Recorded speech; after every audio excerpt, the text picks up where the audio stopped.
బ్రహ్మచారి అయిన అయ్యప్పను వివాహం చేసుకోవాలనుకున్నది మల్లికాపు రత్తమ్మ. మహిషి అనే రాక్షసుని సంహరించిన అనంతరం ఒక అందమైన మహిళ ఆ శరీరం నుంచి బయటకు వస్తుంది. ఆమె అయ్యప్పను చూసిన తర్వాత తనను వివాహం చేసుకోవాల్సిందిగా అభ్యర్థిస్తుంది. అయితే తాను బ్రహ్మచర్యంలో ఉన్నానని, అందువల్ల ఇప్పుడు వివాహం చేసుకోలేనని, ఎప్పుడైతే తన కొండకు కన్యస్వాములు రాకుండా పోతారో అప్పుడు వివాహం చేసుకుంటానని చెబుతాడు. దీంతో ఆ దేవత కన్యస్వాములు వస్తున్నారో లేరో అని తెలుసుకోవడానికి మల్లికాపు రత్తమ్మ పేరుతో వెలసిందని చెబుతారు. శబరిమలలోని మల్లికాపు రత్తమ్మ ఆలయంలో శనిదోష పూజలు నేటికి జరుగుతున్నాయి. కోయ దంపతుల ఘట్టాన్ని ఇక్కడ కోయ వాళ్ళు నేటికి ఆచరిస్తూ మల్లికాపు రత్తమ్మ ఆలయంలో పరకోటి పాటు పాడతారు. దీని వలన శనిగ్రహ దోష నివారణ జరుగుతుంది. అందుకే ఈ ఆలయంలో జరిగే ఈ కార్యక్రమానికి హాజరై శనిగ్రహ దోష నివారణ పొందుతుంటారు. ఇంకా మల్లికాపు రత్తమ్మ సన్నిధిలో గల నాగరాజాలయంలోనూ సర్పదోష పరిహార పూజలు నిర్వహిస్తారు. లోక కళ్యాణం తర్వాతే తన కళ్యాణం జరుగుతుందని దీక్ష వహించిన అయ్యప్ప స్వామి దీక్ష పూర్తి చేసుకొని ఎప్పుడు తనను వివాహం చేసుకుంటాడా అని ఎదురు చూస్తూ ఉంటుంది మల్లికాపు రత్తమ్మ. స్వామి కృప వల్ల సుందరాకారం పొందిన ఆమె సన్నిధి కూడా శబరిమలలోనే ఉంది. అలుద నదీ తీరంలో మహిషి రూపంలో సంచరిస్తుండే రాక్షసి అయిన ఈమెను అయ్యప్ప స్వామి ఎదుర్కొని ఆమె గర్వం అణిచాడు.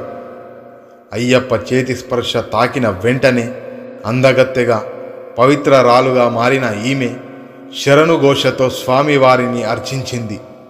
ఆయన రూపాన్ని చూసి తన్మయత్వం చెంది తనను వివాహమాడాల్సిందిగా కోరింది. అందుకు అయ్యప్ప స్వామి, ఏ రోజున నా సన్నిధికి కన్యస్వాములు రావడం ఆగిపోతారో ఆ రోజున నిన్ను వివాహం ఆడుతానని చెబుతాడు. కన్యస్వాములంటే తొలిసారిగా శబరిమలకు వచ్చేవారు. అప్పటి నుంచి మల్లికాపు రత్తమ్మ అయ్యప్ప కోసం శబరిమలలోనే ఒక ప్రత్యేకమైన సన్నిధిలో వేచి ఉంది. శబరిమలకు వచ్చే కన్యస్వాములు తమ వెంట ఒక కొయ్య బాణం తీసుకువస్తారు. స్వామి దర్శనం పూర్తయిన తర్వాత ఆ బాణాన్ని సరంకుత్యాల అనే ప్రదేశంలో విసురుతారు.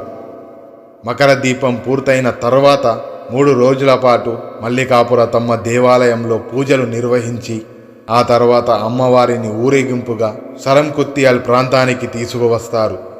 శబరిమలకు కన్యస్వాములు ఎవరైనా వచ్చారా లేదా అని తెలుసుకోవడానికి అమ్మవారు ఇక్కడికి వేంచేస్తున్నారన్నమాట.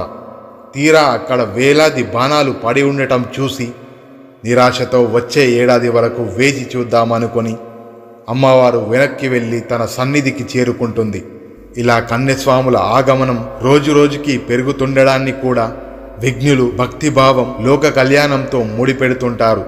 అయ్యప్ప స్వామి సన్నిధికి వచ్చే ముందు జనం వహించే దీక్ష భక్తి మార్గం వారిని సజ్జనులుగా తీర్చిదిద్దుతాయి. అందుకే అయ్యప్ప భక్తులు మార్గశీర మాసంలో మేకువజామున చన్నీటితో తలస్నానం ఆచరించి శరణు చెప్పుకొని ఆ తర్వాత తమ దైనందిన కార్యక్రమాలను ప్రారంభిస్తారు. అలా చేయటం వల్ల మనోబలం చేకూరి సకల కార్యాలు సిద్ధించడమే కాక ముఖ వర్చస్సు పెంపొందుతుంది. ఇలా సన్మార్గవంతులై శబరిమలకు వెళ్ళి స్వామివారి దివ్యాశీస్సులు పొంది భక్తులు పరిపూర్ణత్వాన్ని పొందుతారు. ఈ సందేశంతోనే మల్లికాపు రత్తమ్మకు స్వామివారు ఆ నిబంధన విధించారు. అంతవరకు లోక కళ్యాణ దీక్షపరుడైన అయ్యప్ప స్వామి స్వకల్యాణంపై దృష్టి సారించాడు. కాని శబరిగిరీశుడు ఆజ్ఞను శిరసా వహించి జనహితం తర్వాతే తన హితంగా తాను వివాహం చేసుకోదలచి ఎన్నో ఏళ్లుగా ఎదురుచూస్తున్న మహాత్యాగశీలి సహనమూర్తి అయిన మల్లికాపు రత్తమ్మను సేవించడం ద్వారా ఈతిబాధలు శనిదోషాలు తొలగిపోయి సకల సంపదలు చేకూరుతాయని పండితులు చెబుతున్నారు. మకర విలక్కు కేరళలోని అతి ముఖ్యమైన పండగలో ఒకటి. ఇది ప్రతి సంవత్సరం మకర సంక్రాంతి పండుగ సందర్భంగా ప్రసిద్ధ శబరిమల ఆలయంలో జరుగుతుంది. ఆలయానికి కేవలం 4 కిలోమీటర్ల దూరంలో ఉన్న పొన్నంబలమేడు కొండపై 3 సార్లు కనిపించే మకర విలక్కు చూడటానికి అయ్యప్ప స్వామి భక్తులు ఎదురుచూస్తూ ఉంటారు. మకర జ్యోతి సాయంత్రం 6 గంటల నుండి 8 గంటల మధ్య పొన్నంబలే మేడు నుండి వస్తుందని భక్తుల నమ్మకం. ఈ పవిత్రోత్సవంలో వేలాది మంది భక్తులు పాల్గొని భగవంతుని ఆశీస్సులు కోరుకుంటారు. స్వామియే శరణమయ్యప్ప.